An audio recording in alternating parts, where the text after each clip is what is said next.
सत श्री अकाल। मैं doctor Amarjeet Singh 90.4 FM radio Madhuban तो बोलदा पिया वां। सुनते रहो, मुस्कुराते रहो।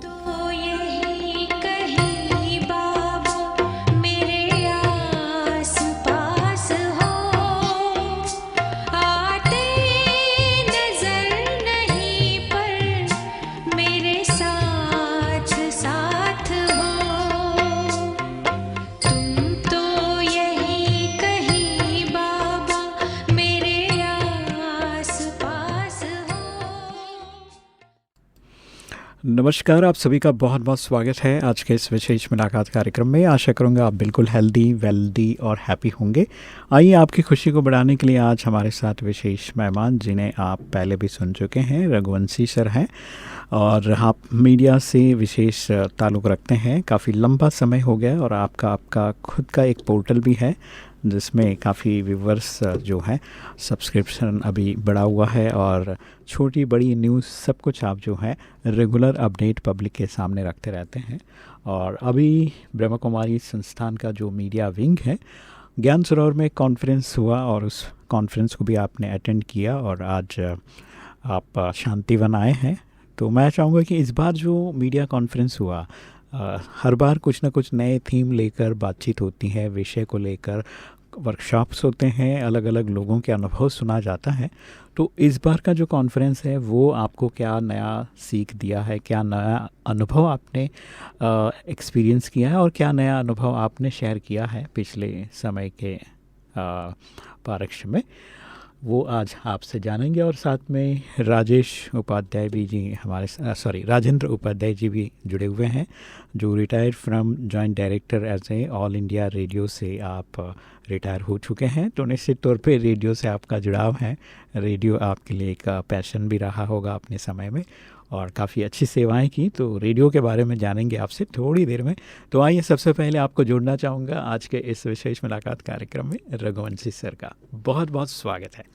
नमस्कार सभी सुनने वालों को, बहुत बहुत नमस्कार। और जैसा कि रमेश भाई ने बताया, हमारा तो खाना पीना उठना बैठना सब मीडिया से ही है। पिछले 30 वर्षों से जी मीडिया के माध्यम से समाज और देश की सेवा करने का प्रयास कर रहे हैं। इस बार के मीडिया विंग के कार्यक्रम में देश भर से लगभग 250 पत्रकार शामिल हुए रमेश भाई। अरे वाह। और इसमें बड़ी संख्या में संपादक भी थे, प्रकाशक भी थे और अलग अलग विधाओं के महारथी थे। पूरे सम्मेलन के दौरान जो सबसे महत्वपूर्ण बात निकल कर के आई और जिस पे बहुत मंथन हुआ, बहुत चिंतन हुआ, वो था सोशल मीडिया और सोशल मीडिया की भूमिका। लेकिन सबसे अहम था कि पत्रकार की वास्तव में भूमिका क्या है समाज के लिए। बिल्कुल। और उसमें मैंने तो बार बार जोर दे करके कहा कि पत्रकार और पत्रकारिता ये व्यापार नहीं है, बिल्कुल कोई व्यवसाय नहीं है। और जो नए बच्चे सुन रहे हैं इस वक्त, हमें जो पत्रकारिता में जाना चाहते हैं, पत्रकारिता में कुछ करना चाहते हैं, उनको मेरा निवेदन है कि केवल धन कमाने के मनसा से या इसको नौकरी बनाने के मनसा से पत्रकारिता में ना जाएं। समाज और देश की सेवा बिल्कुल के भाव से यदि आप पत्रकारिता में जा रहे हैं तो निश्चित रूप से आप सफल होंगे और समाज को भी इसका लाभ मिलेगा। यही हमारे सम्मेलन का कुल मिलाकर के मंथन के बाद से जो आप कहें कि अमृत निकलता है, अमृत निकला है और बहुत अच्छा अनुभव था। ज्ञान सरोवर में देश के हर कोने से आए हुए पत्रकारों से मिलने का अवसर मिला। जी जम्मू कश्मीर से लेकर के और आप कहिए कन्याकुमारी तक से लोग इस सम्मेलन में शामिल हुए। हाँ। और चेतना मंच समाचार पत्र समूह के प्रतिनिधि के तौर पे मैं उसमें शामिल रहा। बिल्कुल सबको सुना, अपनी भी बात कहने का अवसर मिला। एक क्वेश्चन आंसर सत्र हुआ रमेश भाई। अरे वाह। हाँ। बहुत शानदार सत्र था। और कोने कोने से आए हुए पत्रकारों ने ढेर सारे सवाल पूछे, उनका सबका जवाब देने का अवसर भी मिला। क्या बात है। और यहाँ मधुबन रेडियो स्टेशन पर आकर के तो लगता है कि जैसे सब कुछ मीठा मीठा हो गया है। बिल्कुल बिल्कुल बाकी बिल्कुल। आप जी रघुवंशी सर, बहुत ही अच्छा लगता है जब हम लोग किसी कॉन्फ्रेंस में कुछ बातें सुनते हैं, समझते हैं, और नए लोगों से हम लोग जब मिलते हैं तो जीवन में एक जो है वापस एक खुद को रिवाइव करने का, खुद को एक एनालाइज करने का एक मौका मिल जाता है। क्योंकि हम जैसे कि एक जगह पे रहते हैं तो वही चीज़ें हमारे आसपास घूमती रहती हैं। तो यहाँ आते हैं तो लोगों का अनुभव और नए कुछ विचार जब हमारे पास आते हैं तो हमें लगता है कि हाँ, कुछ अच्छा ऐसा भी हो सकता है। जैसे आपने बहुत अच्छी बात बताया कि प्रोफेशन ज़रूर है, कमाना ज़रूर है, लेकिन इसका भाव आपका सेवा का हो। अगर हमारे मनोस्थिति में, हमारे अंदर भावना में, इमोशंस में अगर हमने एक सेवा रूप के रूप में अगर पत्रकारिता को अपनाया है तो निश्चित तौर पे आपका काम सही होगा, आप न्याय दे पाएंगे। अगर आप ये सोच रहे हो कि मेरा प्रोफेशन है, मुझे कमाना है, जैसे आम नौकरियां लोग करते हैं, तो फिर वहाँ जो चीज़ें हो रही हैं वो चीज़ें यहाँ भी होगी। फिर वो कहीं ना कहीं न्याय तर्क संगत नहीं होगा। तो वो चीज़ हमें ज़रूर देखना है। जो आपकी बात है, आपकी भावनाएं अच्छी आपने बताया। तो आइए आगे बढ़ते हुए मैं चाहूँगा कि आप यहाँ से आप जा रहे हो रिफ़्रेश होके, तो नया क्या पोर्टल में कुछ नया स्लॉट या कॉलम कुछ इंक्लूड करने का आप सोच रहे हैं क्या? हाँ, नहीं रमेश भाई, बहुत अच्छी बात। एक बात इस पूरे सम्मेलन के दौरान जो बार बार बहनों ने बताई, हमारे तमाम मीडिया विंग से जुड़े हुए देश भर के और दुनिया भर के पदाधिकारियों ने बताई कि कम से कम इतना हम कर सकते हैं यहाँ से सीख करके कि नेगेटिव ऊर्जा पैदा करने वाले समाचारों को कम से कम महत्व दिया जाए। नकारात्मक फैलाने वाले समाचारों को केवल सूचना तक रखा जाए, बिल्कुल, उसको महिमा मंडित ना किया जाए। ये एक नई सीख, नई शिक्षा आप उसको कह सकते हैं, वो सीख करके हम जा रहे हैं। और हमारा प्रयास ये होगा चेतना मंच समाचार पत्र में भी, चेतना मंच www.chetnamanch.com जो पोर्टल है उसमें भी, बिल्कुल, और चेतना मंच चैनल भी है, उसमें भी प्रयास होगा कि हम सकारात्मकता को आगे बढ़ाएं, देश और समाज के विकास से जुड़े हुए मुद्दों को ही आगे लाएं।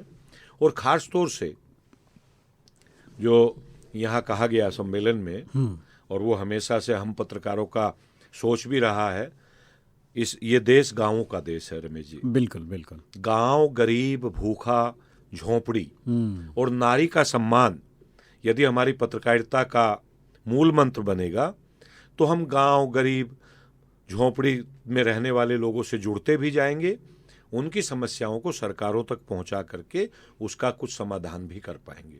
बिल्कुल, बहुत अच्छी बात आपने बताया। और मैं चाहूँगा कि जैसे आपने गांव की बात निकाली तो बड़ा वो एक हमेशा रहता है कि गांव में अगर भारत की आत्मा बसती है तो गांव का विकास के लिए हम लोग क्या कर रहे हैं, किस तरह से काम करना चाहिए। अब हमने थोड़ा सा ऐसा प्रयास यहाँ पर सोचा है कि भाई गांव में जाना है, लोगों को मिलना है, उनका करंट सिनारियो में जो ज़रूरत की बातें हैं उसे समझे पहले, और फिर उसके अनुसार फिर आगे कदम बढ़ाएं तो निश्चित तौर पे लोगों को भी अच्छा लगेगा। और कई सरकारी योजनाएं हैं, उसको लोग जो हैं वहाँ बटे हुए हैं, गांव में इकट्ठा नहीं रहता है, और इकट्ठा हो नहीं सकते क्योंकि सबके अपने प्रॉब्लम्स है, सबके अपने अपने चीज़ें हैं। तो ये मुश्किल हो जाता है कि अगर कोई बड़ी योजना है, समझो 3 करोड़ की योजना है, तो अकेला आदमी तो नहीं कर पाएगा। तो अगर 10 लोग मिलके उसको कर पाएँ और ठीक से उनका नियोजन हो जाए तो आसान हो सकता है। जैसे कुसुम योजना की बात करें, सोलर पैनल्स लगाने हैं, तो 3 एकड़ जो है, चलो साधारण व्यक्ति है उनके पास होगा भी नहीं ज़मीन, तो अगर 10 लोगों के पास थोड़ा थोड़ा ज़मीन मिलकर अगर 3 एकड़ हो जाता है तो वो 10 लोग 3 करोड़ का जो बजट है तो उसमें जो कंट्रीब्यूशन है 70% या 60-70 जो छूट मिल रही है उनको, और 30% उनको मिलना है और भरना है, तो 10 लोग मिलकर 30% तो अमाउंट बैंक में जमा कर सकते हैं और बाकी का चीज़ें लोन होके उनको उसका बेनिफिट मिलेगा। तो वो थोड़ा सा कहीं ना कहीं वो चीज़ों को मुझे लगता है कि लोगों को गाइड करने की ज़रूरत है, और उन्हें उनका जो समूह है वो एक एनजीओ के माध्यम से बना के उस चीज़ को इम्प्लीमेंट करवा के एक एग्जाम्पल सेट करने की शायद ज़रूरत पड़ेगी। बिल्कुल सही बात कही आपने। गांव का जो मूल आधार है, सब जानते हैं कि वो कृषि पे आधारित है। बिल्कुल बिल्कुल। कृषि जो गांव का मूल आधार है, उसी से पूरा देश का पेट भरता है। वहीं से अन्न पैदा होता है, वहीं से फल पैदा होता है, वहीं से सब्जी पैदा होती है। और आपने सोलर पैनल की योजना की बात की, बहुत अच्छी बात है। आप तो अपने रेडियो के कार्यक्रम के माध्यम से उसको आगे बढ़ा भी रहे हैं, प्रचार भी कर रहे हैं। इसी प्रकार के और बहुत सारी चीज़ें हैं। जी जी बिल्कुल। जैसे ऑर्गेनिक फार्मिंग, लगातार कहा जा रहा है कि भाई इतनी बीमारियां पैदा हो रही हैं, कैंसर खास तौर से फैल रहा है, तो इसके पीछे कहीं ना कहीं खेती में जो हम केमिकल्स और रसायन का प्रयोग कर रहे हैं वो बहुत बड़ा कारण है। उसको खत्म करने के लिए ऑर्गेनिक फार्मिंग का एक बड़ा अभियान चला है। जैसा आपने एक सुझाव दिया कि एक ग्रुप बना करके उसी प्रकार से जैसे सोलर पैनल वाली स्कीम को लागू किया जा सकता है, ऑर्गेनिक फार्मिंग में भी बहुत काम हो सकता है। ऑर्गेनिक फार्मिंग में जो समस्या फार्मर्स के सामने आ रही है, एक तो जब वो ऑर्गेनिक पैदा करने का प्रयास करता है उसका उपज घटती है, उत्पादन थोड़ा कम हो जाता है। बिल्कुल रघुवंशी सर, ये बात हमने भी यहाँ पर ये चीज़ें जो हैं बड़े बड़े वैज्ञानिकों से मेरी बातचीत चल रही थी, तो उन्होंने कहा 1 साल ही ये प्रॉब्लम आएगा, 1 या 2 साल, उसके बाद लेकिन 1 साल भी प्रॉब्लम सिर्फ उत्पादन घट रहा है लेकिन आपका इन्वेस्टमेंट तो जीरो हो रहा है। हाँ, इन्वेस्टमेंट जीरो हो रहा है। तो वो बैलेंस है एक्चुअली, कह रहा था वो कि लोगों को उसके लिए मार्केट की जो व्यवस्था है ना यदि ऑर्गेनिक फार्मिंग के किसान को डायरेक्ट मार्केटिंग की कोई व्यवस्था मिल जाए, नहीं वो अपने प्रोडक्ट को सीधा सेल कर पाए, वो तभी होगा जब आप ग्रुप में 10 लोग मिलके अगर कर लेते हैं ऑर्गेनिक फार्मिंग का। एक तो पहला आपका पूरा रासायनिक खाद का पैसा जो है वो पूरी की पूरी आपको बेनिफिट मिल जाता है उसका। उत्पादन थोड़ा बहुत कम हो रहा है तो उससे क्या फ़र्क पड़ रहा है, आपका तो इन्वेस्टमेंट कम हो गया ना। बिल्कुल। आपका इन्वेस्टमेंट तो सेफ है ही है। अब रहा ग्रुप अगर बन जाता है तो ग्रुप होने से क्या होगा कि 10 लोग जो हैं वो खेती में ज़रूर ऑर्गेनिक फार्मिंग पे अपना खेती का काम करें, उनके जो बाकी बच्चे हैं या औरतें हैं, महिलाएं हैं, उन लोगों को डायरेक्ट सेलिंग पे जो नज़दीक में सिटी है वो एक सोसाइटी को पकड़ लिया, एक आदमी 10 लोग मिलकर 10 सोसाइटी को पकड़ लिया। बहुत अच्छा सुझाव है, बहुत सिंपल हो जाता है, उनको कहीं जाने की जरूरत नहीं ना सरकार। बहुत क्रांतिकारी सुझाव है, बिल्कुल बहुत अच्छी बात। नज़दीक में जो शहर है उसमें एक बिल्डिंग एक बंदा ले लेगा, दूसरा बिल्डिंग दूसरा, 10 लोग हैं तो 10 बिल्डिंग को 10 सोसाइटी को आपने कैप्चर किया, तो काम हो जाता है। तो इस तरह से वो एक बहुत ही मार्केटिंग की जो बात आपने कही वो इतना सिंपल है। और महिलाएं और बच्चे अगर जाते हैं, एक तो कन्वेंस ही करना है उनकी जो सोसाइटी का जो मेन अध्यक्ष होगा उनको बोलना है भाई आपको ऑर्गेनिक में जो हमारे फसल है उससे जो सब्जियां निकलेंगी प्योर सब्जियां आप पूरे ही लोगों का आप ले लो यहाँ से, और वही पैसा आप जो मार्केट से ख़रीद रहे हो इसी रेट में थोड़ा बहुत 10 रुपये इधर उधर हो जाएगा तो वो हम लोग पे कर आपको देना है, तो वो तो खुश होगा बंदा, और होम डिलीवरी हो जाएगा तो वो बोलेगा वो भी पैसे बच जाएंगे उनके। तो ये क्या छोटा सा उनको गाइडलाइन की ज़रूरत है, क्योंकि वो शहरों में गए नहीं, मार्केटिंग कभी किए नहीं, और इनको तो आदत पड़ी है कि थोक में माल व्यापार वो मार्केट में बेचने का। तो वो चीज़ें कहीं ना कहीं डायरेक्ट आप सेल करने जाते हो होलसेलर के पास तो वो अपना कमीशन रखेगा, वहाँ पर उनकी मुश्किलें आती। वही ये जो बिचौलिया है ये आपके प्रॉफिट को बहुत कम कर देता है। तो असली प्रॉफिट उसके पास चला जाता है। तो वो चीज़ों को आप थोड़ा सा अगर मार्केटिंग का टर्निंग पॉइंट ले लेते हैं, नज़दीक में शहर में जाओ और वहाँ कन्विंसिंग अपना एक बैनर लगाओ, कार्ड बनाओ, बस कहानी ख़त्म हो जाता है। प्रोफेशनली आप इन चीज़ों को कर सकते हैं। तो ये चीज़ें अभी महाराष्ट्र में फार्मर्स का एक ग्रुप है, उन्होंने इस चीज़ को शुरू किया, एक आदमी ने इनिशिएटिव लिया तो काम बना, दूसरा आदमी ऐसे, और एक ग्रुप से मैंने बात किया तो उनके पास ग्रुप्स जुड़े हुए हैं, और वो अकेला बंदा जो है 10-10 का ग्रुप बनाता है और उनके नज़दीक वाले सोसाइटी में उनको ऐसे बात करो जाके वो गाइड करता है, और वो लोग अच्छा कमा भी रहे हैं। और बड़े हुआ कि अब समूह जुड़ने से कमाने का तो जहाँ तक ताल्लुक है रमेश भाई, एक बहुत अच्छा ऑर्गेनिक फार्मिंग करते करते एक किसान, जब मैं रिसर्च कर रहा था, एक किसान हमारे संपर्क में आया। जी। ये उत्तर प्रदेश का एक जिला है मुजफ्फरनगर, वहाँ पे गांव पड़ता है गढ़ी नवाबाद। अच्छा। वहाँ का एक बच्चा जो आईएएस बनने का सपना लेकर के यूपीएससी में 2 बार अपियर हुआ, दुर्भाग्य से वो नहीं सेलेक्ट हो पाया। उसने अपने घर में घोषणा कर दी कि साहब मुझे प्राइवेट नौकरी तो नहीं करनी है। बिल्कुल। घर में खेती होती थी, जाकर के ऑर्गेनिक फार्मिंग का काम शुरू किया। और ऑर्गेनिक फार्मिंग करने के लिए सबसे पहली आवश्यकता थी उसको जो खाद था, कंपोस्ट खाद, जिसको केचुए का खाद भी हम लोग बोलते हैं, वो तैयार करना था।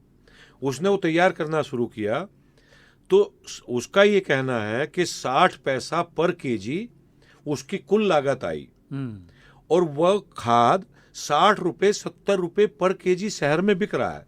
और क्या चाहिए वो नर्सरी में और दूसरे बाग बगीचों में और दूसरे आसपास के किसान भी उससे खरीद रहे हैं। बिल्कुल। तो ऑर्गेनिक फार्मिंग का काम शुरू करते करते उसका एक बहुत अच्छा व्यवसाय शुरू हो गया खाद से ही। बिल्कुल। तो बहुत अच्छा है, आपने बहुत अच्छी बात कही। बिल्कुल बिल्कुल बिल्कुल, मैं सहमत हूँ इस बात से। बस थोड़ा सा जो है वहाँ पर बुद्धि का इस्तेमाल करें और शांति से इन चीज़ों को छोटे स्केल से शुरू करके आप एकदम जंप कर सकते हैं। तो ये चीज़ें हैं ही हैं।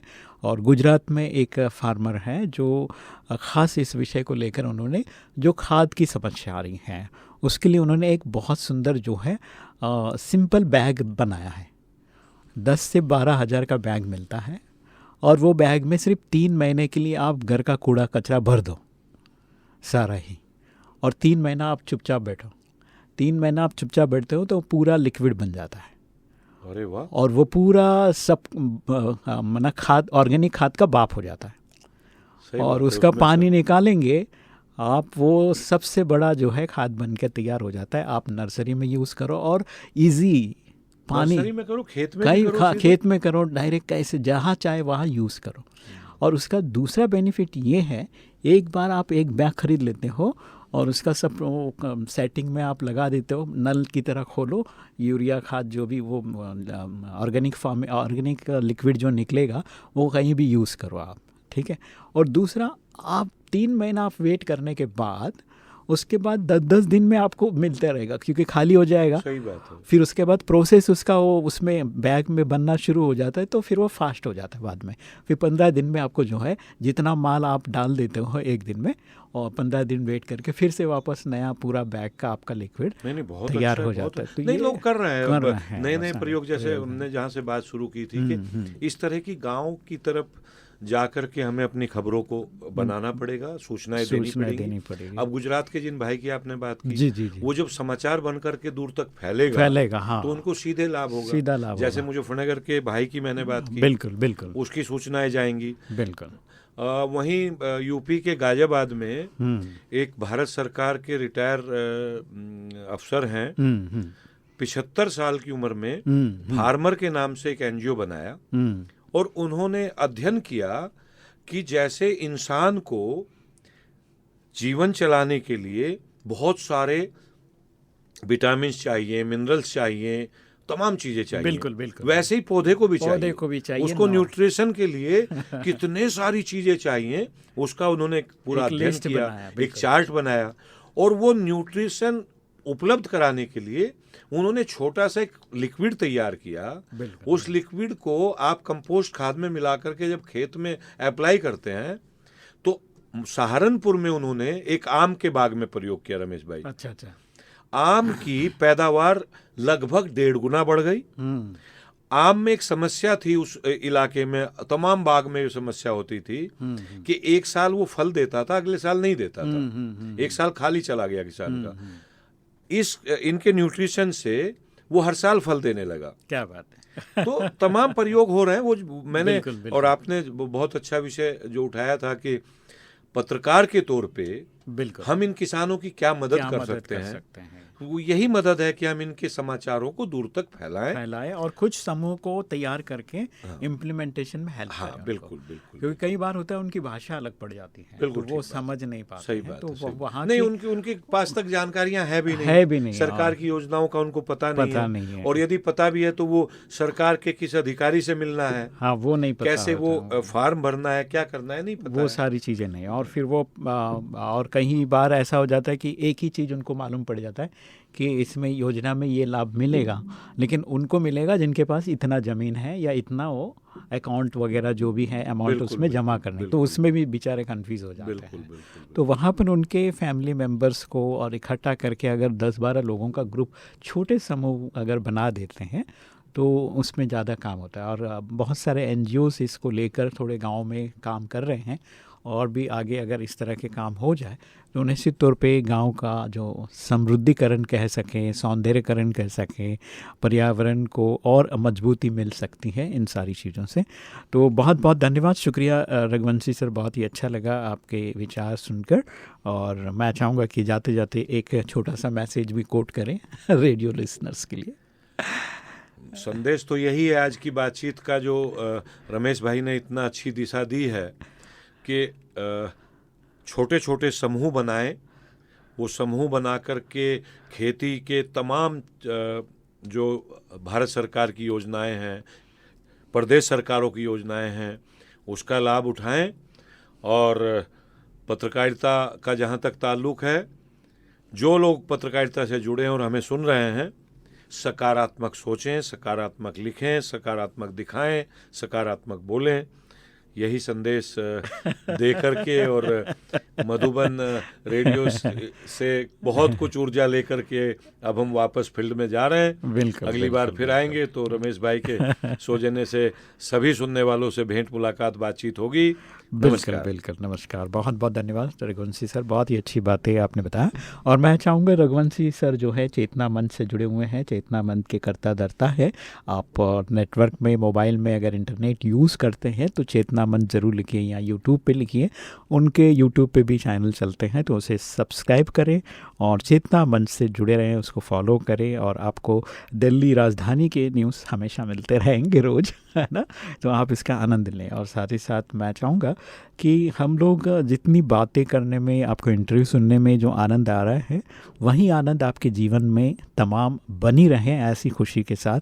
आइए एक छोटा सा ब्रेक लेते हैं, सुनते एक बहुत ही प्यारा सा गीत, और उसके बाद हम राजेंद्र उपाध्याय से रेडियो के बारे में सुनेंगे। सुनते रहो, मुस्कराते रहो।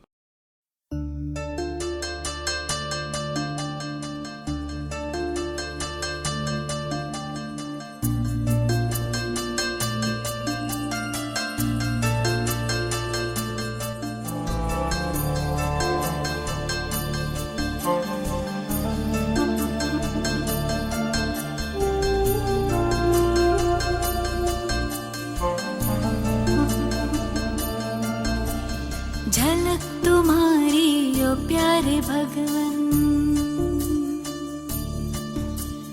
पलक में भर के दिखा रहे हम, फलक से हम यही गा रहे, कराने वाला करा रहा है, करनहार हम किए जा रहे। झलक तुम्हारी ओ प्यारे भगवन, पलक में भर के दिखा रहे हम,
प्यारे भगवन।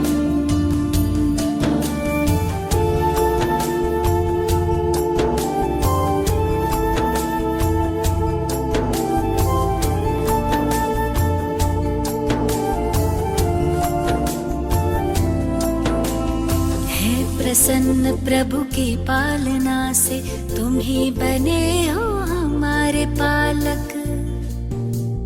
वाह जो है सारे जग का मालिक, हम उसके प्यारे बने हैं बालक। हुक्म ही हुक्म चला रहा है, हम सच्चे दिल से किए जा रहे। कराने वाला करा रहा है, करनहार हम किए जा रहे। करनहार हम किए जा रहे। हो झलक तुम्हारी ओ प्यारे भगवन।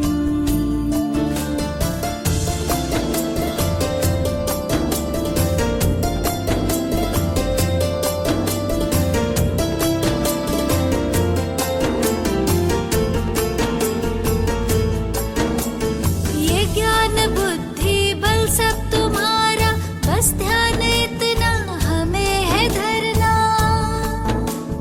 हम भी तुम्हारे सब है तुम्हारा, अहंकार किस बात का करना।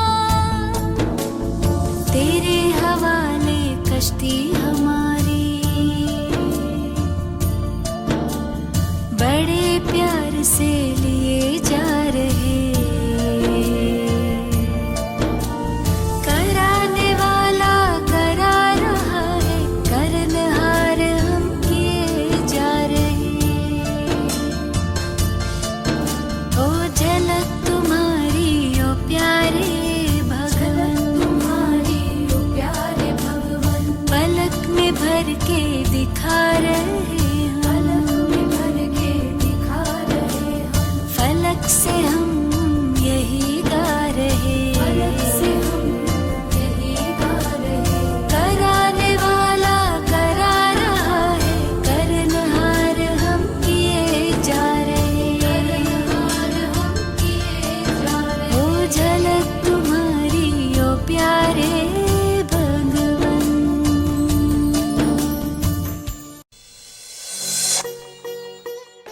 मैं हूं अनूप जलोटा और आप सुन रहे हैं रेडियो मधुबन 90.4 FM। सुनते रहो, गुनगुनाते रहो। जो तू मिटाना चाहे जीवन की तृष्णा, सुबह शाम बोल बंदे कृष्णा कृष्ण कृष्णा।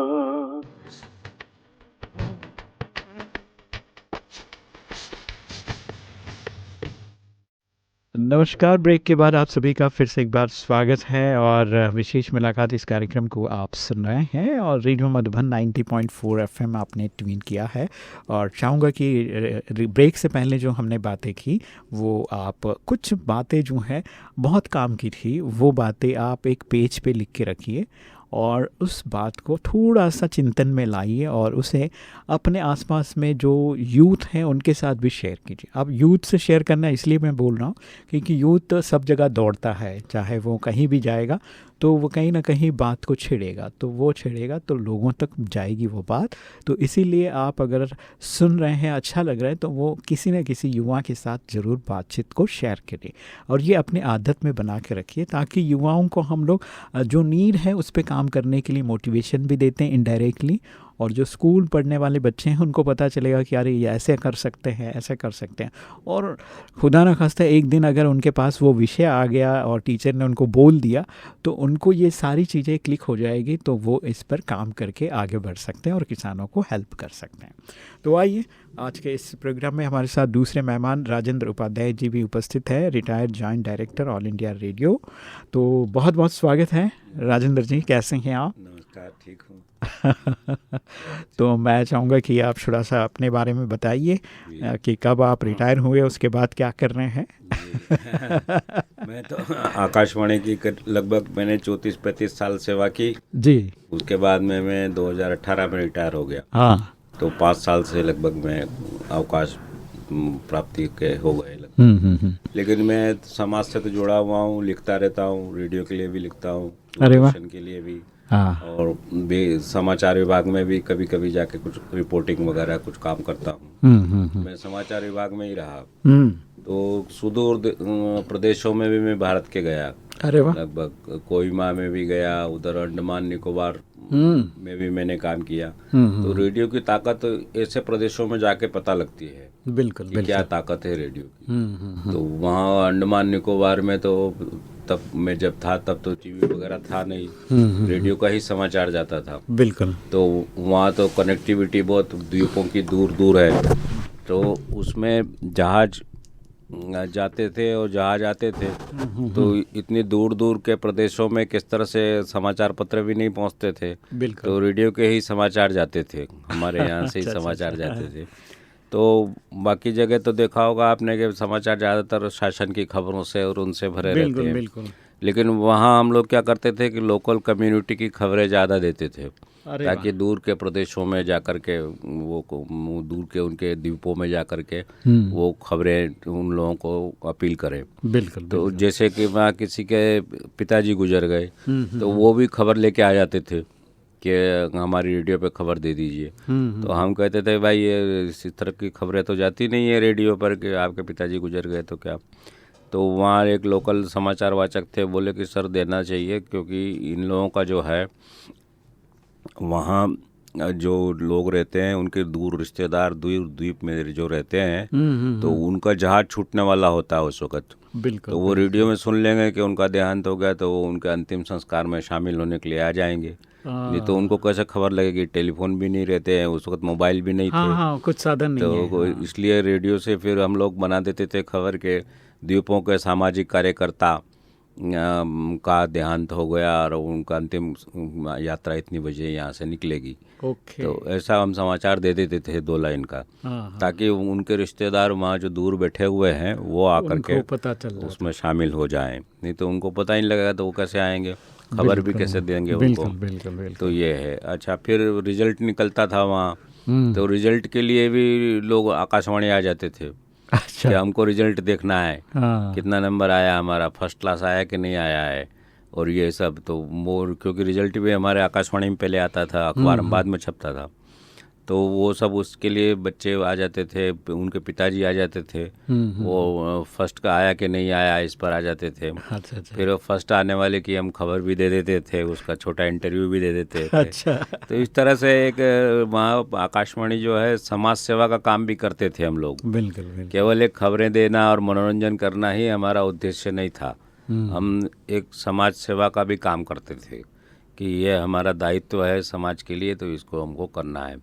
लोकल लोग भी काफ़ी हम लोगों को हेल्प करते थे इस मामले में, क्योंकि संवाददाता तो सब जगह थे नहीं हमारे। बिल्कुल। तो लोकल लोग खबरें लेके आते थे और देते थे, और इस तरह से हमारा सबका काम चलता, उनका भी काम चलता था, हमारा भी काम चलता था। तो इस तरह से समाचार का पेट भी भरा जाता था, आकाशवाणी के कार्यक्रमों का भी भरा जाता था। बिल्कुल। और कोई विशेष अतिथि आए इधर से मेन लैंड से, तो उनका वहाँ पे जाके कुछ इंटरव्यू वगैरह करते थे, उनकी सामाजिक समस्याएं देखते थे। तो उस दौरान मुझे वहाँ एकमात्र ज्वालामुखी है अंडमान में, तो भारत में तो और कहीं ज्वालामुखी है नहीं, वहीं है। तो वो ज्वालामुखी देखने का भी सौभाग्य मिला मुझे। अच्छा। जहाज से मुझे ले गए वो लोग, और जहाज में जाके ज्वालामुखी दिखाया।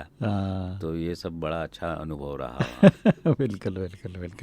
बहुत ही अच्छी बात आपने बताया। और हम लोग बॉम्बे से इस तरफ आते हैं तो बाय रोड आते हैं तो वो देखने का मौका मिल जाता है। जहाज, दूर से ही अग्नि चलती रहती है। लेकिन ज्वालामुखी के पास तो जा नहीं सकते, उसमें तो अग्नि रहती है। बिल्कुल। तो वो जहाज को दूर उन्होंने खड़ा कर दिया था, और जहाज से ही कहा कि इस तरह से आप देख लीजिए उधर। तो वो आग निकल रही थी उसमें से, बिल्कुल अनार जैसा फूट रहा था। तो वो बड़ा अच्छा अनुभव। लेकिन बड़ा वंडर है कि कंटिन्यू वो आग चलती रहती है। हाँ, पता नहीं कहाँ से आती है, बुझती भी नहीं है। और वहाँ उस द्वीप पर एक ही बकरी रहती है, बाकी कोई वन्य जीव वगैरह नहीं होता, बस एक बकरी घूमती रहती है वहाँ। अच्छा। पता नहीं कैसे कहाँ से आई, क्या हुआ। तो ये भी एक कुदरत का वंडर है, जो चीज़ें जो है हम लोग देखते हैं। चलिए राजेंद्र जी, बहुत ही अच्छी बात आपने बताया आपका रेडियो का जो सर्विसेज है उसके बारे में। और अभी मीडिया कॉन्फ्रेंस में जिन चीज़ों को आप यहाँ पर शायद पहली बार आए या कैसे? जी नहीं, मैं तो बराबर आता रहा हूँ यहाँ नीचे, यहाँ शांतिवन में भी जब भी कॉन्फ्रेंस हुई जी, और ऊपर भी जब भी हुए, मैं तो 20-25 साल से आ रहा हूँ यहाँ। जी जी तो जी। ये सब मेरा जाना पहचाना है। और बड़े बड़े विद्वान वक्ता पहले आते थे यहाँ। तो वेद प्रताप वैदिक जी आते थे, बिल्कुल बिल्कुल। संजीव भनावत आते थे, हाँ, हाँ, हाँ। मास कम्युनिकेशन के बिल्कुल सब बिल्कुल। उनके लोग बीच आते में तो थे। कोरोना के बाद शायद उन्होंने हाँ, ट्रेनिंग भी एक ऑर्गेनाइज किया। हाँ, तो बहुत बड़े पत्रकार दुनिया भर के, देश भर के आते थे यहाँ। बिल्कुल बिल्कुल। तो बहुत अच्छा कॉन्फ्रेंस होता था 4 दिन का। तो वो भी है, इस बार थोड़ा सा कम लोग आए लेकिन फिर भी अच्छा हुआ कॉन्फ्रेंस। और ऊपर वहाँ हमारे इस बार विषय भी अच्छा रखा गया, pros and cons of social media. तो सोशल मीडिया के जो दुरुपयोग हैं वो हम देख रहे हैं, युवा पीढ़ी तो बहुत भटक रही है। रेडियो भी नहीं सुनते, अब दूरदर्शन नहीं देखते, रेडियो नहीं, अखबार नहीं पढ़ते। अब एक दिन ऐसा आएगा कि अखबार ही बंद हो जाएंगे। कौन अखबार निकालेगा और कौन पढ़ेगा? हम भी अखबार सुबह आता है तो पढ़े रहते हैं, 2-3 अखबार मंगवाते हैं सुबह, हाँ, पढ़े रहते हैं, टाइम ही नहीं मिलता देखने का। इसमें क्योंकि आज सोशल मीडिया में इतने हो गए हैं ना, यूट्यूब देखना और फिर बस उसी में व्हाट्सएप में और फेसबुक में ही लग गया, सब खबरें वहीं आ रही, सब कुछ। वो अखबार पढ़ा ही है, बस कौन पढ़ेगा अखबार को? बिल्कुल। तो बड़ी दिक्कत हो गई है। और कई बार तो ज़रूरी फ़ोन करना होता है किसी को सुबह, तो वो भी भूल जाते हैं, घंटा 1.5 घंटा इसको व्हाट्सएप की सफाई में और फेसबुक में ही लग जाते हैं, किसी को फ़ोन ही नहीं कर पाते हैं। तो ये सब बड़ी दिक्कतें हैं। लेकिन एक ये भी है कि इससे सुविधा भी बहुत हो गई है। अब आपने देखा होगा कि पहले यहाँ नीचे जब भी मैं आता था तो एक टेलीफोन बूथ लगा हुआ था। बिल्कुल बिल्कुल। वो तो पूरा क्लीन हो गया। क्लीन हो गया, अब साफ हो गया, अब उसकी ज़रूरत ही नहीं रही। तो वो पूरा एक विभाग बना हुआ था। बिल्कुल। और एक आदमी एसटीडी फोन लेके बैठता था वहाँ, और सबको लाइन से खड़ा लाइन में करके लगा के सबसे पैसे ले करके वो हिसाब किताब करके नंबर लगा के फिर देता था। और तब बात होती थी कहाँ हम पहुँच गए, ठीक से पहुँच गए। अब जब से मैं आया हूँ 4-5 दिन हो गए, घर पे मैंने एक भी दिन बात नहीं की। बस व्हाट्सएप पे फोटो डाल दिया या लिख दिया जरा सा कि ठीक से पहुँच गए, ख़त्म बात। सब उधर सब खबर लिख गई कि सब ठीक है। वो भी फोटो भेज देते हैं हम भी, हाँ, वो वीडियो भी। वो तो और ऐसा हुआ मेरे साथ में अभी कि पिछले साल हमारी माताजी गुजर गई वहाँ अमेरिका में। तो छोटे भाई के पास थी, तो मैं अंतिम क्रिया में जा नहीं पाया, वीसा और फिर टिकट वगैरह बड़ी समस्या। बिल्कुल। तो वहाँ से वीडियो आ गया, वीडियो कॉन्फ्रेंस पूरा हो गया। वो उन अंतिम संस्कार में घर बैठा देख रहा हूँ। वो आजकल तो टीवी पर भी आप जोड़ सकते हैं। बिल्कुल। तो टीवी से जोड़ करके आप देख लीजिए कि वहाँ अंतिम संस्कार हो रहा है और सब चीज़ हो रही है, और ये हो रहा है, वो हो रहा है। तो ये एक बड़ी बहुत अच्छी सुविधा हो गई इसकी। लेकिन दूसरी तरफ ये है कि आप इसमें उलझे तो उलझते चले जाएंगे। साइबर फ्रॉड बहुत हो रहा है। बिल्कुल बिल्कुल। मेरे साथ ही फ्रॉड हो गया। वो बाबा रामदेव के नाम से किसी ने फेक आइडेंटिटी बना ली। वो बाबा रामदेव भी का भी फोटो उसमें लगा लिया, वो उनके जो ब्रह्मचारी हैं उनका भी फोटो लगा लिया, सब लगा दिया, और फार्म भी भरा लिया और सब कुछ कर लिया, वैसा वैसा वेबसाइट बना लिया। वो मैं वो धोखे में आ गया। मेरे लिए 3 दिन का कमरा मैंने बुक करा लिया वहाँ इलाज कराने के लिए, और वो उन्होंने कहा 10,000 भेज दीजिए, फिर कहा 4,000 भेज दीजिए, 14,000 भेज दिए हमने। उसके बाद कहा फिर कहे 4,000 और भेज दिए। तब हमारे कान खटके, उनका एक बार क्यों मांग रहे हैं पैसे। तो फिर 14,000 के बाद हमने बंद कर दिया। तो उधर से वो भी बंद हो गए, खामोश हो गए। और 14,000 हमारे गए। उसके बाद साइबर सेल है एक नोएडा में, आप जानते होंगे, बिल्कुल। सेक्टर 118 में साइबर सेल है। उस साइबर सेल में हम गए, वहाँ पे गए तो वो फोटो कापी लाइए, ये फोटो कापी लाइए, ये लाइए, वो लाइए, पूरा फाइल बना के दिया कि इस अकाउंट में इतना पैसा गया और ये सब पूरा इतना मोबाइल नंबर है, सब कुछ दिया हमने। उसके बावजूद भी कुछ नहीं हुआ, आज तक कुछ नहीं हुआ। और फिर हमारे पुलिस कमिश्नर हैं वहाँ, एक तेजेंद्र सिंह लूथरा, उनसे जान पहचान है। तो उनसे हमने कहा कि हमारे साथ ऐसा धोखा हो गया। तो बोले कोई बात नहीं, चुप होकर बैठ जाओ, मेरी वाइफ के साथ 40,000 का धोखा हो गया। तो अब हम चुप होके बैठे हुए हैं। तो ऐसे कई बेचारे अनपढ़ लोग और ये लोग बड़े ठगे जा रहे हैं। मोबाइल बैंकिंग का ये जो आपने बताया, मैं भी इस विषय खजाना को जो खाली है- हो जाता है लोगों का। बिल्कुल बिल्कुल बिल्कुल। और काफ़ी जो है टेलीकम्युनिकेशन जो है संस्थान ट्राई के माध्यम से हम भी अवेयरनेस प्रोग्राम इसलिए हम लोगों को दिया है। अच्छा। तो पंजाब, राजस्थान और दिल्ली में हम तीनों जगह जाते हैं इसी चीज़ को बताने के लिए, क्योंकि टेलीकम्युनिकेशन कंपनी जो है ख़ास उनका काम ही है कि लोगों को अवेयर करना। और ये साइबर जो फ्रॉड है वो जहाँ पर हम लोग नेट बैंकिंग की बात करते हैं, तो ऐसे बहुत छोटे छोटे जो उसमें जब मैं लेक्चर दे रहा था उसमें एक बंदा खड़ा हो गया, बोले मेरे पास डिबेट कार्ड आ गया। डिबेट कार्ड आ गया, वो कहीं से उनको पता लग गया और तुरंत उन्होंने फ़ोन किया, आपके पास डिबेट कार्ड आ गया क्या? तो बंदा तो हाथ में ही डिबेट कार्ड है तो मना थोड़ी करेगा, तो बोला हाँ है। तो आपको कार्ड एक्टिवेट अभी आ गया, हम लोग भेजा है, मैं OTP बैंक से नंबर ही बोल दीजिए। रहा हूँ, आप उसको खोलिए। खोल दिया तो बोले अभी इसमें इसको एक्टिवेट करना पड़ेगा, आपको एक नंबर जो है उसका डिजिट बताइए, एक कार्ड का नंबर बताइए। तो कार्ड का पूरा नंबर बताएं, उसके पास तो सारा डिटेल चला गया जैसे ही नंबर एंटर करते हैं। तो बोले आपका नाम ये है, तो बोला हाँ, आपका उम्र ये है, आपका एक्सपायरी डेट कार्ड का ये है, हाँ सब सही है। फिर तो बैंक से ही बोल रहा है, ऐसा उसको लग रहा है और वो उधर से बंदा उसका काम कर रहा है। तो बोले ठीक है, अभी एक OTP आ जाएगा आपके पास और आपको SMS मिलते ही वो OTP मेरे को बता देना, तो आपका ये कार्ड एक्टिवेट हो जाएगा। तो बंदे ने जैसे ही SMS आ गया उन्होंने बता दिया और उधर से कॉल बंद हो गया। ये बंदा इधर आराम से बोला एक्टिवेट हो गया। अब 10-15 मिनट के बाद एक मैसेज आया, डिबिटेड सम अमाउंट। बस बस ये हाल है। बहुत वो अनपढ़ लोग तो ठीक है, वो पढ़े लिखे ठगे जा रहे हैं। बिल्कुल बिल्कुल। तो उधर से मैसेज आ जाएगा यहाँ कि जो आप है- लाइक करिए। हाँ, बिल्कुल बिल्कुल लाइक करने का आपको 550 रुपया मिलेगा। एक लाइक पर 50 रुपया मिलेगा। हाँ। तो आपने एक लाइक किया तो 50 रुपया आ गया। हाँ। आप 3-4 कर दिए तो 50-50 100-200 रुपया आ गए। आपने कहा बहुत अच्छी बात है, तो ये बैठे-बैठे लाइक पैसे आ करते रहे। जाओ करते जाओ। जैसे ही आप करते गए उधर से फिर उन्होंने रिवर्स निकाल हो लिए गया। सब, फिर काम खत्म। काम का था। तो ये सारी चीज़ें हैं, क्योंकि टेक्नोलॉजी जो है हमारे लिए सुविधा भी है और दुविधा भी है। बस इसे अवेयरनेस के हिसाब से ही मतलब जागरूक करने की ज़रूरत है कि आप OTP मत शेयर कीजिए। अनजान व्यक्ति का कोई भी फ़ोन आए, आपको बैंक का डिटेल पूछ रहा है तो आपको बताने की ज़रूरत नहीं है, चाहे वो कार्ड आया नहीं आया, कुछ भी पूछ रहा है। जैसे अभी क्रेडिट कार्ड का जो है एक्सिस बैंक का घड़ी घड़ी फ़ोन आ रहा है, अलग अलग नंबर से फ़ोन आ रहा है। हाँ, खूब फोन आते और वो हैं। बोलते हैं क्रेडिट कार्ड लो। मैं बोला क्रेडिट कार्ड नहीं चाहिए मेरे भाई, हाँ। उससे मेरे को धोखा हुआ है इसलिए हम नहीं ले रहे। सर अभी बिल्कुल फ्री है और इसमें आपको चार्जेस नहीं देना हाँ, पड़ेगा बस। और आप बिल्कुल जो है लोन देने को तैयार हो जाते हैं। हाँ। फ्री में लोन दे रहे जी आप आपको। तो कोई ये कागज सारी की जरूरत चीज़ें जो नहीं। है कहीं ना कहीं मुश्किलें कर दे रही हैं हमें। और जो भी अनजान नंबर है आपका, तो वो नंबर को आप जो है बिल्कुल ज़्यादा एंटरटेन मत कीजिए। अगर उसने बोला क्रेडिट कार्ड या लोन लेना है तो बोलने हम बैंक में आएंगे, बात कर लेंगे, बस काम खत्म हो जाता है और कट कर दीजिएगा फ़ोन।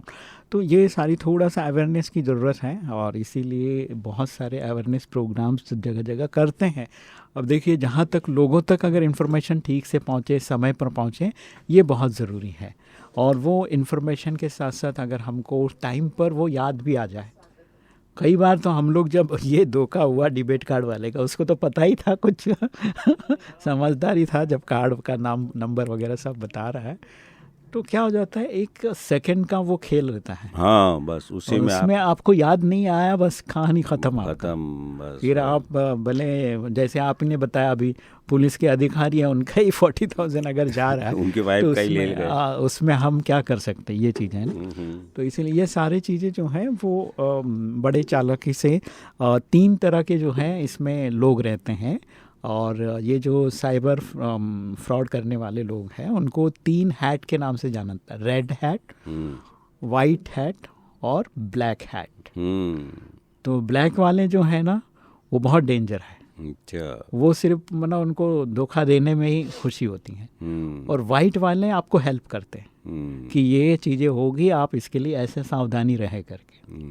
और जो रेड वाले हैं वो कंफ्यूज रहते हैं, वो खुद कंफ्यूजन क्रिएट करते रहते हैं उनको ना उधर जाना है ना इधर जाना है। तो ऐसे ही ये ऐसे छोटे छोटे से लड़के बगैर पढ़े लिखे कहाँ जाम ताड़ा में बैठे हुए, हाँ बस कहाँ नूह में बैठे हुए, कुछ न कुछ कुछ ना कुछ करते वो रहते उनके हैं। समझ में नहीं आ रहा। तो ये इंटरनेट का जो सुविधा और दुविधा दोनों है, इंटरनेट दो दौर है उसमें, एक आपको जो है दिखाई दे रहा है और एक जो दरवाज़ा वो बंद रहता है, डार्क दरवाज़ा है, उसमें आपको कुछ भी नहीं पता वही चलता। पहले हम और- लोग बचपन में सुनते थे कि विज्ञान वरदान है कि अभिशाप है। हाँ हाँ हाँ, तो ये वरदान और अभिशाप दोनों है साथ ये। साथ संगम हो गया इसका। अब चल रहा है वो। तो हम सभी को जो है बहुत ज़्यादा अलर्ट होने की ज़रूरत है। निश्चित तौर पे आज का जो हमारा वार्ता है, विशेष मुलाकात इस कार्यक्रम में आप सुन रहे हैं, तो काफ़ी जो है रघुवंशी जी और राजेंद्र जी की जो अनुभव हैं आप तक पहुंच गया है। तो मैं चाहूँगा इस अनुभव से आप भी सीखें और लोगों को अवेयर करें, बच्चों को बताएं। और जब भी आपको ऐसे सीनियर सिटीज़न है और आप स्मार्टफ़ोन ले लेते हो, दे देते हैं, तो आपको भी अच्छा लगता है, चलो इसमें मेरी फ़ोटो दिखेगी, वीडियो दिखेगी, वो सारी चीज़ें। लेकिन उसके साथ में आपको पूरी तरह से सीख ले आप ठीक से, और इसको ऑपरेट करने से पहले आप क्या क्या चीज़ें नहीं करना है वो भी जान ले, तो वो ज़्यादा बेटर होगा।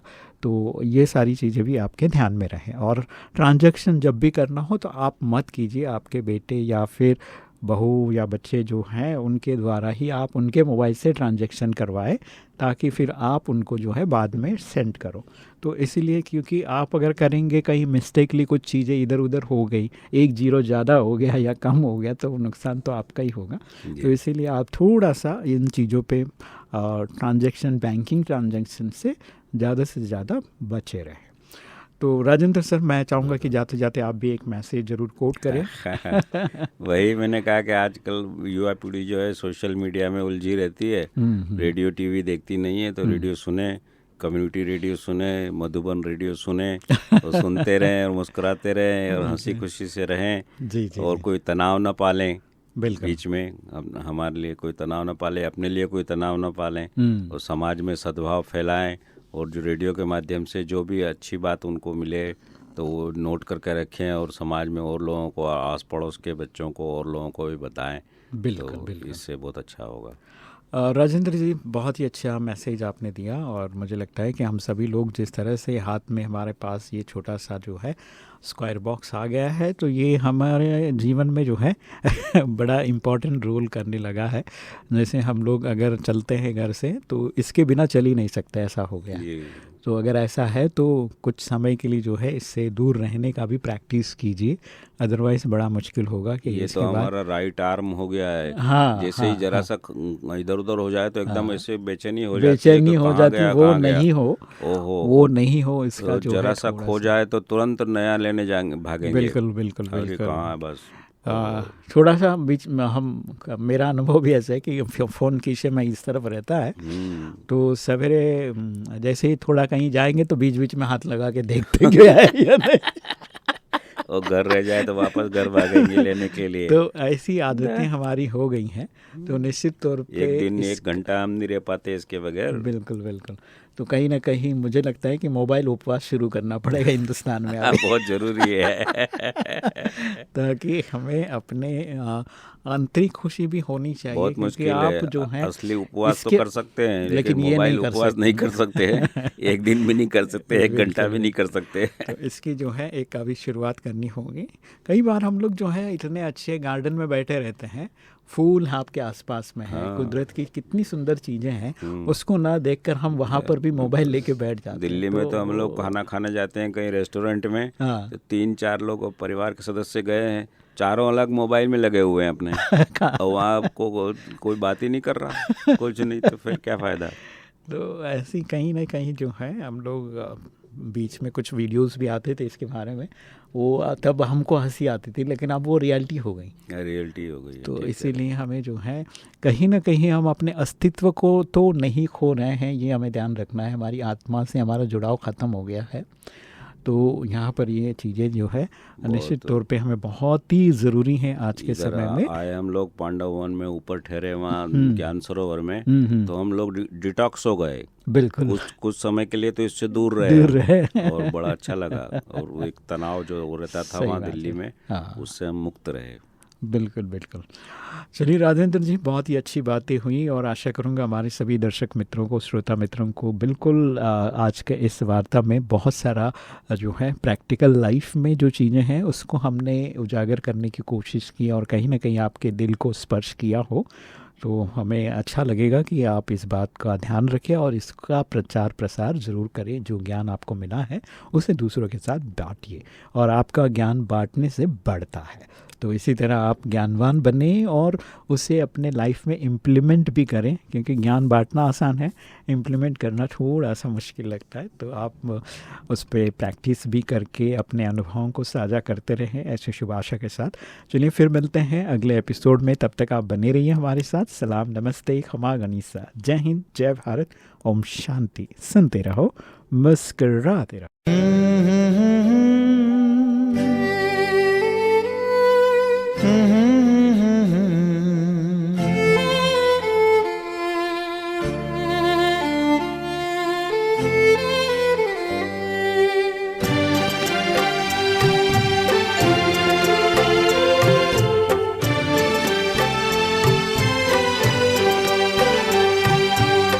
ईश्वर अपने साथ है, डरने की क्या बात है।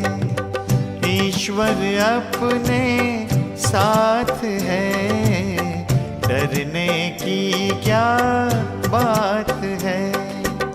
सदा सफलता साथ हमारे, सदा सफलता साथ हमारे, हाथ में उसके हाथ है। ईश्वर अपने साथ है, डरने की क्या बात है।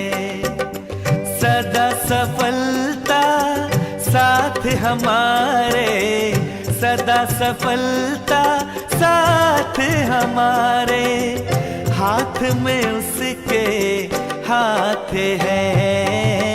ईश्वर अपने साथ है, डरने की क्या बात है।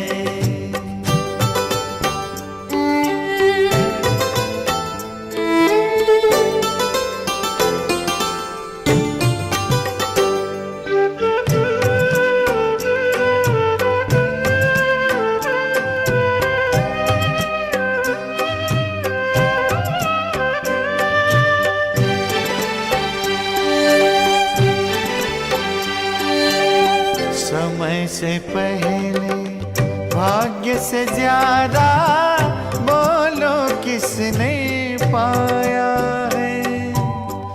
तेरा था जो तुझे मिला है, कोई तो छीन न पाया है। समय से पहले भाग्य से ज्यादा बोलो किसने पाया है। तेरा था जो तुझे मिला है, कोई तो छीन न पाया है। जीवन प्रभु सौगात है, फिर काहे फिक्रात है। सदा सफलता साथ हमारे, सदा सफलता साथ हमारे, हाथ में उसके हाथ है। ईश्वर अपने साथ है, डरने की क्या बात है।